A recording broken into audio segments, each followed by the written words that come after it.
ഓം ശ്രീ ഗുരുഭ്യോ നമ. ഓം ഗംഗണപതേ നമ. ഓം സം സരസ്വതീ നമ. ഓം നമോ ഭഗവതേ വാസുദേവായ. ഓം ശ്രീകൃഷ്ണ പരമാത്മനേ നമ. ശ്രീമദ് നാരായണീയം ദശകം 27 ക്ഷീരാബ്ദിമദനവും കൂർമാവതാരം. ദുർവാസാസുരവനിതാപ്തദിഭ്യമാല്യം ശക്രായ സ്വയമുപദായ തത്ര ഭൂയ നാഗേന്ദ്രപ്രതിമൃതിദേശാപചക്രം കാക്ഷാദിസ്ത്വതിതര ദേവതാംശജാനാം. ദുർവാസ സുരവനിതാപ്ത ദിവ്യമാല്യം ശക്രായ സ്വയംപതായ. ദുർവാസാവ് മഹർഷി ഒരു ദേവസ്ത്രീയിൽ നിന്ന് കിട്ടിയ കൽപ്പകപ്പൂമാല ദേവേന്ദ്രന് തന്നെത്താൻ സമ്മാനിച്ചിട്ട് തത്ര ഭൂയ നാഗേന്ദ്ര പ്രതിമൃതിദേ ശക്രം ശശാപ.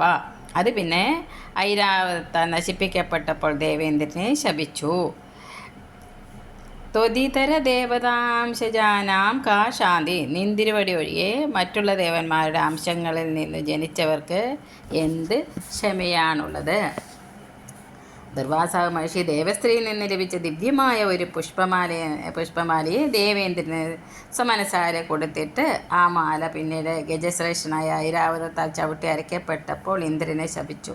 അങ്ങേ ഒഴികെയുള്ള ദേവന്മാരുടെ അംശങ്ങളിൽ നിന്ന് ജനിച്ചവർക്ക് എന്ത് ശാന്തിയാണ് ഉള്ളത്? ചിത്രവസു എന്ന വിദ്യാധരൻ്റെ പുത്രിയാണ് ദുർവാസാവിന് മാല കൊടുത്തതെന്ന് വ്യാഖ്യാനത്തിൽ കാണുന്നു. ഭാഗവതത്തിലാണെങ്കിൽ ദുർവാസത്തിന് മാല എവിടെ നിന്ന് കിട്ടിയെന്ന് പറഞ്ഞിട്ടുമില്ല. ഇന്ദ്രൻ ദുർവാസാവിനാൽ കൊടുക്കപ്പെട്ട മാല ഐരാവതത്തിൻ്റെ മസ്തകത്തിൽ വെച്ചപ്പോൾ ആ മാലയിലെ പുഷ്പങ്ങളിൽ നിന്ന് വന്നുകൊണ്ടിരുന്ന വണ്ടുകൾ ശല്യമായി തോന്നിയതിനാലാണ് ഐരാവത ആ മാല ചവിട്ടി അരച്ചത്. ദുർവാസാവ് അത്രി മഹർഷിക്ക് അനസൂയയിൽ ജനിച്ച ശിവാംശമായ പുത്രനാണ്. ശ്ലോകം 2. ശാപേന പ്രതീതജരേത നിർജ്ജരീന്ദ്രേ ദേവേഷപ്യസുരജിതേഷു നിഷ്പ്രവേശു സർവാദ്യ കമലജതമേത്യ സർവദേവ നിർവാണപ്രഭവ സമഭവന്തമാഭൂ. അനന്തരം ദേവേന്ദ്രൻ ശാപം കാരണമായി വർദ്ധിച്ച ജരയോടുകൂടിയവനായി തീർന്നപ്പോൾ മറ്റുള്ള ദേവന്മാരും അസുരന്മാരാൽ ജയിക്കപ്പെട്ടവരും തേജസ്സില്ലാത്തവരുമായി തീർന്നത് കാരണം പരമശിവൻ മുതലായ എല്ലാ ദേവന്മാരും ബ്രഹ്മാവിനെ സമീപിച്ചിട്ട് എല്ലാവരും കൂടി മോക്ഷത്തിൻ്റെ പ്രഭവസ്ഥാനമായ ഭഗവൻ അങ്ങേ ശരണം പ്രാപിച്ചു. ദേവേന്ദ്രനും മറ്റുള്ള ദേവന്മാർക്കും ജരാന്തരങ്ങൾ ബാധിക്കട്ടെ എന്നും എല്ലാ ഐശ്വര്യങ്ങളും നശിച്ചു പോകട്ടെ എന്നുമായിരുന്നു ശാപം. അത നിർജരേന്ദ്ര ശാപേന പ്രതീതജരേ. പിന്നെ ദേവേന്ദ്ര ശാപത്താൽ ജരാന്തര ബാധിച്ചവനും ദേവേഷു അസുരജിതേഷു നിഷ്പ്രഭേഷു ദേവന്മാസുരന്മാരോട് തോറ്റ് തെളിവറ്റവരുമായി തീർന്നപ്പോൾ സർവാധ്യ സർവദേവ കമലചം ഏത്യ. ശിവൻ തുടങ്ങിയ എല്ലാ ദേവന്മാരും ബ്രഹ്മാവിൻ്റെ അടുക്കൽ ചെന്ന് സമം നിർവാണ പ്രഭവ ഭവന്തം ആബുഹു. അവരെല്ലാവരും ഒന്നിച്ചു ചേർന്ന സുഖത്തിൻ്റെ ഉദ്ഭവസ്ഥാനമായ ഭഗവാനെ അവിടത്തെ ശരണം പ്രാപിച്ചു. ശ്ലോകം 3. ബ്രഹ്മാധ്യൈ സ്തുതമഹിമാചിരം തദാനീം പ്രാദുഷൻ വരദപുരപരേണ ധാംന ഹേ ദേവാ ദിദിജകുലൈർവിദായ സന്ധിം പീയൂഷം പരിമതിദേതി പര്യശാസ്തം. വരദ ബ്രഹ്മാധ്യൈ ചിരം സ്തുതി മഹിമാ ത്വം. ഭക്തന്മാർക്ക് അഭീഷ്ടവരങ്ങൾ നൽകുന്ന ഗുരുവായൂരപ്പ. ബ്രഹ്മാദി ദേവന്മാർ അവിടുത്തെ മാഹാത്മ്യത്തെപ്പറ്റി വളരെ നേരം സ്തുതിച്ചത് കേട്ട നിന്തിരുവടി. തദാനീം പുരപരേണ ധാംന പ്രാദുഷൻ. അപ്പോൾ അവരുടെ മുമ്പിൽ വളരെ തേജസ്സോടുകൂടി പ്രത്യക്ഷപ്പെട്ടിട്ട് ഹേ ദേവ ദിദിജകുലൈ സന്ധിം വിദായ പീയൂഷം പരിമതത ഇതി പര്യശ. അല്ലയോ ദേവന്മാരെ, നിങ്ങൾ അസുരന്മാരുമായി സന്ധി ചെയ്ത് അമൃത് കടഞ്ഞെടുക്കുവിൻ എന്ന് ഉപദേശിച്ചു. അല്ലയോ വരദനായ ഭഗവൻ, ആ സമയത്ത് ബ്രഹ്മാവ് മുതലായ ദേവന്മാരാൽ വളരെ നേരം സ്തുതിക്കപ്പെട്ട മഹിമയോടുകൂടി അങ്ങ് വർദ്ധിച്ച തേജസ്സോടുകൂടി പുരോഭാഗത്ത് പ്രത്യക്ഷീഭവിച്ചിട്ട് അല്ലയോ ദേവന്മാരെ അസുരന്മാരുമായി സന്ധി ചെയ്തിട്ട് അമൃത് കടഞ്ഞെടുക്കുവിൻ എന്നിങ്ങനെ വേണ്ട വിധത്തിൽ ആജ്ഞാപിച്ചു.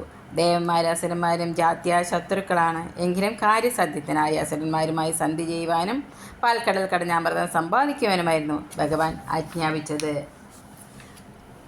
ശ്ലോകം 4. സന്താനാം കൃതപതിദാനവൈ സുരൗകി മന്ദാനാം നയതി മതേന മന്ദരാദ്രിം ഭ്രഷ്ടസ്മിൻ ബദനമിവോദ്വഹൻ ഗഗീന്ദ്രി സദ്യസ്തം വിനിഹിതവാൻ പയോദൗ.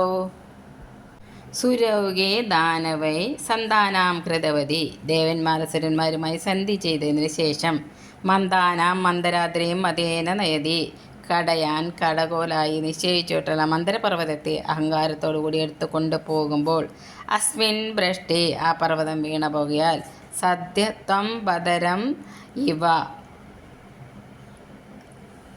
ഗഗേന്ദ്രേ ഉദ്വഹൻ പയോദോ വിനിഹിതവാൻ, വേഗത്തിൽ നിന്തിരുവടി ലന്തപ്പഴത്തെ എന്ന പോലെ അനായാസമായി, അതായത് ആ മന്ദരത്തെ ഗരുഡനിൽ എടുത്തു വെച്ച് പാലാഴിയിൽ കൊണ്ടുപോയിട്ടു. അസുരന്മാരുമായി സന്ധി ചെയ്ത ദേവസമൂഹം ഗർഭോടുകൂടി മന്ദരപർവ്വത്തെ, അതായത് പാൽക്കട കടയുവാൻ മന്ദാക്കുവാനായി എടുത്തുകൊണ്ടുപോകവേ ആ പർവ്വതം താഴ്ത്ത് വീണുപോയ അവസരത്തിൽ അങ്ങ് ഉടനെ തന്നെ അതിനെ ഒരു ലന്തക്കായ്ക്ക് തുല്യമായി അത്രയും ലാഘവത്തോടെ ഗരുഡൻ്റെ പുറത്തേറ്റിക്കൊണ്ടുപോയി ക്ഷീരസാഗരത്തിൽ സ്ഥാപിച്ചു. ശ്ലോകം 5. ആദായ ധൃതമദവാസുകീം വരത്രാം പദോധൗ വിനിഹിത സർവബീജജാലേ പ്രാരബ്ധേ മദനവിധൗ സുരാസുരൈസ്തേ വ്യാച്ഛാത്തം ഭുജഗമുഖേ കരോ സുരാരീൻ. അത തൈ സുരാസുരൈ ദ്രുതം വാസുകീം വരത്രാം ആധായ, പിന്നെ ആ ദേവാസുരന്മാർ വേഗത്തിൽ വാസുകിയെ കയറാക്കിയിട്ട് വിനിഹിത സർവബീജചാലേ പാദോദോ മദനവിധോ പ്രാരബ്ധേ, എല്ലാ ഔഷധ ബീജങ്ങളിട്ടിട്ടുള്ള സമുദ്രത്തിൽ മദനം തുടങ്ങിയപ്പോൾ ത്വം വ്യാച സുരാരീൻ ഭുജകമുഖേ അഗരോ, നിന്തിരുവടി കപടം പ്രയോഗിച്ച അസുരന്മാരെ വാസുകിയുടെ തലയ്ക്കൽ ആക്കി തീർത്തു. അനന്തരം വേഗത്തിൽ വാസുകിയെ കയറാക്കിയിട്ട് എല്ലാ ഔഷധികളും നിക്ഷേപിക്കപ്പെട്ട പാൽക്കടലിൽ ആ ദേവാസുരന്മാരാൽ മദനകർമ്മം ആരംഭിക്കപ്പെട്ടപ്പോൾ അങ്ങ് കപടം പ്രയോഗിച്ച അസുരന്മാരെ വാസുകിയുടെ മുഖത്തിൻ്റെ ഭാഗത്ത് നിർത്തി. ദേവന്മാർ വാസുകിയുടെ തലയുടെ ഭാഗവും അസുരന്മാർ വാൽഭാഗവും പിടിക്കുവാൻ ആദ്യം നിശ്ചയിച്ചുവെങ്കിലും തങ്ങൾ വാൽഭാഗം പിടിക്കുകയില്ലെന്ന് അസുരന്മാർ ശടിക്കുകയും അവരെ തല പിടിക്കുവാനും ദേവന്മാരെ വാൽ പിടിക്കുവാനും നിയോഗിക്കുകയും ചെയ്തു. അങ്ങനെ വിഷം പുറപ്പെടുന്ന മുഖഭാഗം ഭഗവാൻ സൂത്രത്തിൽ അസുരന്മാരെ കൊണ്ട് പിടിപ്പിച്ചു.